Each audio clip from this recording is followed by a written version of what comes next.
I'm reading through Judges in the JPS translation. I am on Judges 7. Early next day, Jerubbaal, that is, Gideon, and all the troops with him encamped above En-Harod, while the camp of Midian was in a plain to the north of him at Gibeath-Morah. The Lord said to Gideon, "You have too many troops, you have too many troops with you for me to deliver Midian into the hands. Israel might claim for themselves the glory due to me, thinking, our own hand has brought us victory. Therefore announce to the men, let anybody who is timid and fearful turn back, as a bird flies from Mount Gilead." Thereupon 22,000 of the troops turned back, and 10,000 remained. "There are still too many troops," the Lord said to Gideon. "Take them down to the water, and I will sift them for you there. Anyone whom I tell you, this one to go with you, and this one is to go with you, that one shall go with you. And anyone whom I tell you, this one is not to go with you, that one shall not go." So he took the troops down to the water, and the Lord said to Gideon, "Set apart those who lap up water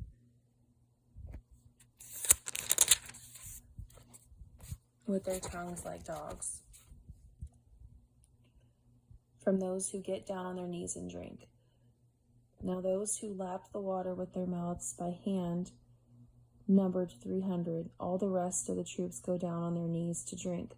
Then the Lord said to Gideon, "I will deliver you, and I will put Midian into your hands through the 300 lappers. Let the rest of the troops go home." So the lappers took the provisions and horns that the other men had with them, and sent the rest of the men of Israel back to their homes, retaining only the 300 men. The Midian camp was below him in the plain. That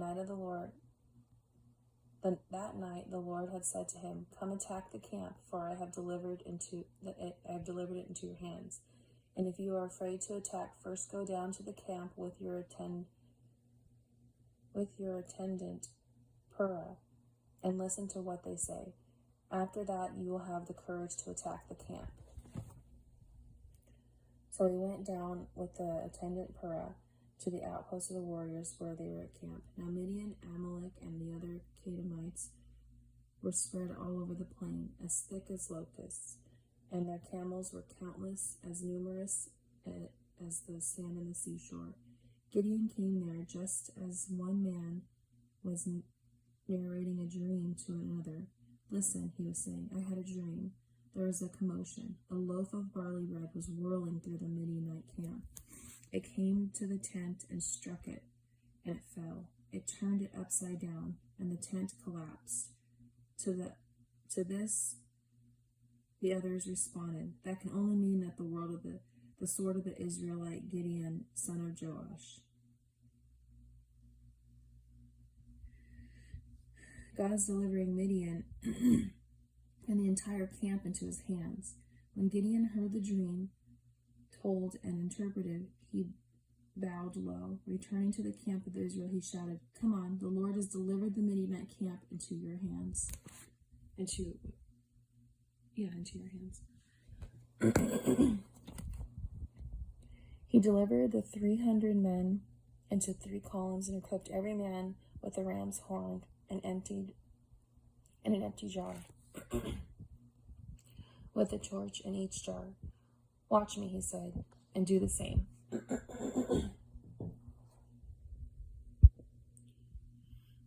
"When I get to the outposts of the camp, do exactly as I do.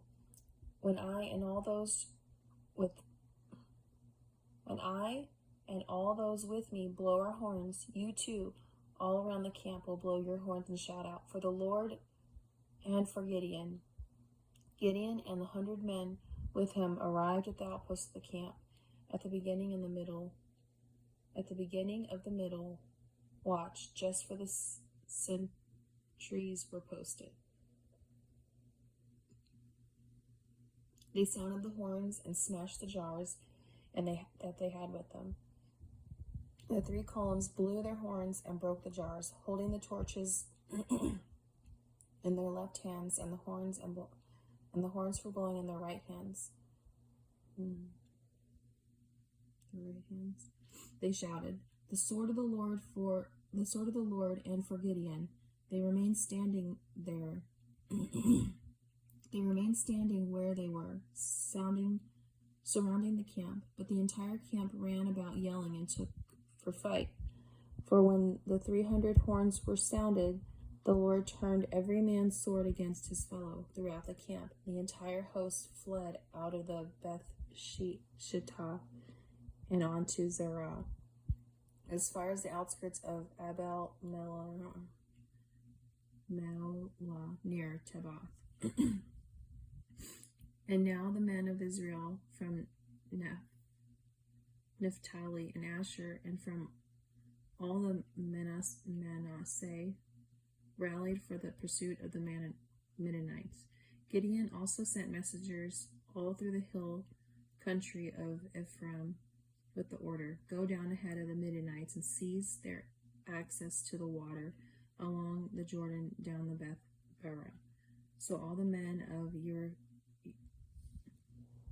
Ephraim rallied and seized the water side down Beth Barah by the Jordan. They pursued the Midianites and captured Midian's 2 generals, Oreb and Zeb. They killed Oreb and rocked the Oreb. They killed Oreb at the rock of Oreb, and they killed Zeb at the winepress of Zeb and Naboth.